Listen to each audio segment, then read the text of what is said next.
बहुत टाइम हो गया यार, कोई नई मार्वल मूवी नहीं आई, तो मैंने सोचा कोई नहीं, पुरानी ही फिर से देख लेते हैं। Hello everyone, you're watching Screen Sick, and in this video we're gonna talk about the real reason why Captain America was able to lift Mjolnir in Avengers Endgame and why not in Age of Ultron. So let's dive into it. And all I feel is blue. Like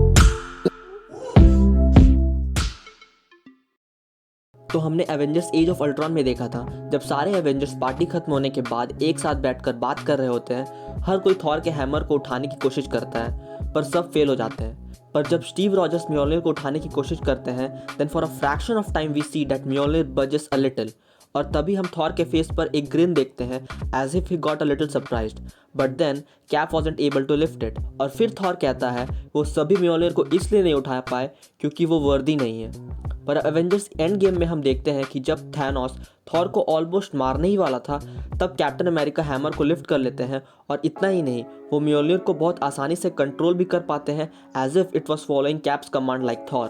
captain America Civil War में हमें पता चलता है कि Tony Stark के parents का murder Bucky ने किया था, और ये बात कैप्टन अमेरिका को पता थी, पर उन्होंने टोनी को सच नहीं बताया।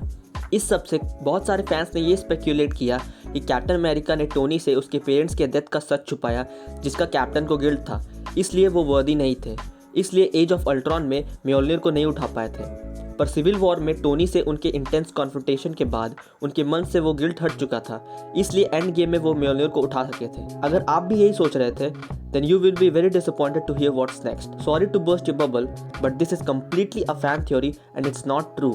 एक इंटरव्यू में एज ऑफ अल्ट्रॉन के डायरेक्टर जॉश वीडन से एक फैन ने क्वेश्चन पूछा, how was Captain America not worthy, जिसका आंसर वीडन ने दिया, is he not worthy, is he, did he fail or did he stop. This means that Captain America was worthy of Mjolnir all along.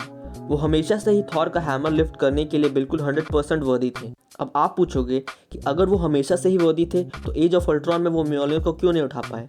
And the answer is captains code of living. Captain में बहुत सी great qualities है, जिसमें से एक है modesty. जब सभी Thor के हैमर उठाने का सीक्रेट पूछ रहे थे, तब थॉर बहुत ही प्राउड फील करते हुए ये सोच रहा था कि उसकी जैसी कैपेबिलिटी किसी में नहीं है। इनफैक्ट स्टीव को खुद नहीं श्योर था कि वो म्योलनिर को उठा पाएंगे या नहीं, पर जब उन्होंने ट्राई किया तो उन्हें ये फील हो गया था कि वो डेफिनेटली उसे उठा सकते हैं। But Captain being the humble person he is, he quietly backs off in order to save Thor's confidence and pride put to shame in front of everyone.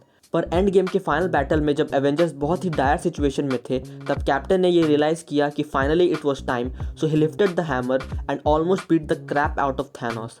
और इस बात को रूसो ब्रदर्स ने भी कंफर्म किया है। अब क्वेश्चन ये है कि कैप्टन अमेरिका वर्दी कैसे है?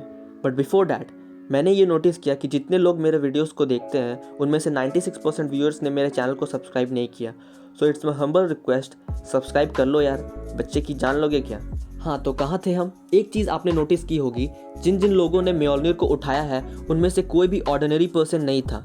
Odin, Thor, Captain America and even vision.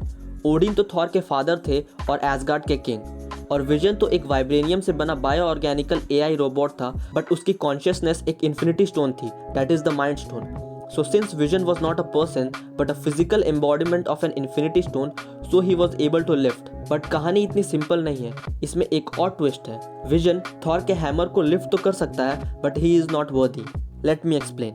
जब पहली थॉर मूवी में ओडिन थॉर को एसगार्ड से बैनिश करते हैं, तब म्योलनिर को थॉर से छीन लेते हैं और हैमर पर एक स्पेल एन्चैंट करते हैं that goes, whosoever holds this hammer, if he be worthy shall possess the power of Thor. And at this moment ये वर्दी होने वाली कंडीशन म्योलनिर में एम्बेड हो जाती है। इसलिए जब बाद में थॉर उसे उठाने की कोशिश करता है, वो म्योलनिर को हिला भी नहीं पाता है, क्योंकि उसके अंदर बहुत एरोगेंस और प्राइड था, और उसकी स्टुपिडिटी की वजह से उसे एग्जाइल रहना पड़ा।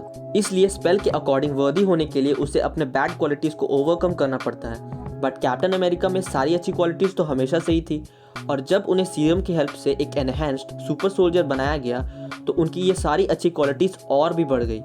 इसलिए वो हमेशा से वर्दी थे, वरना तो वो हैमर को बिल्कुल हिला भी नहीं सकते थे।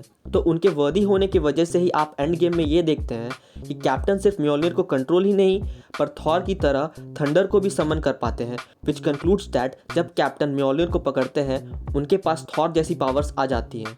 जबकि एज ऑफ अल्ट्रॉन में हमारे विजन बाबू सिर्फ म्योलनिर को लिफ्ट और उसे थ्रो ही कर पाते हैं। उस मूवी में एक बार भी वो थंडर तो छोड़ो, एक स्पार्क को भी समन नहीं कर पाते। इससे हम श्योरली कंक्लूड कर सकते हैं कि म्योलनिर को उठाना और वर्दी होना दोनों सेम चीज़ें नहीं हैं। If you can lift the hammer, that is the first indicator that you might be worthy. But if you can lift it and you are worthy, then you will be given the powers of Thor. तो इससे हम ये सीख मिलती है कि बनना है तो वर्दी बनो, हैमर तो एलिवेटर भी उठा लेता है। तो ये था मेरा पूरा डिटेल्ड एक्सप्लेनेशन। आपको ये वीडियो कैसा लगा कमेंट सेक्शन में ज़रूर बताना और चैनल को सब्सक्राइब करना। अब तो बस WandaVision सीरीज़ और बाकी मार्वल शोज़ का इंतज़ार है। That's it for today. If you enjoyed the video, please do give it a like and don't forget to subscribe to my channel. Thanks for watching.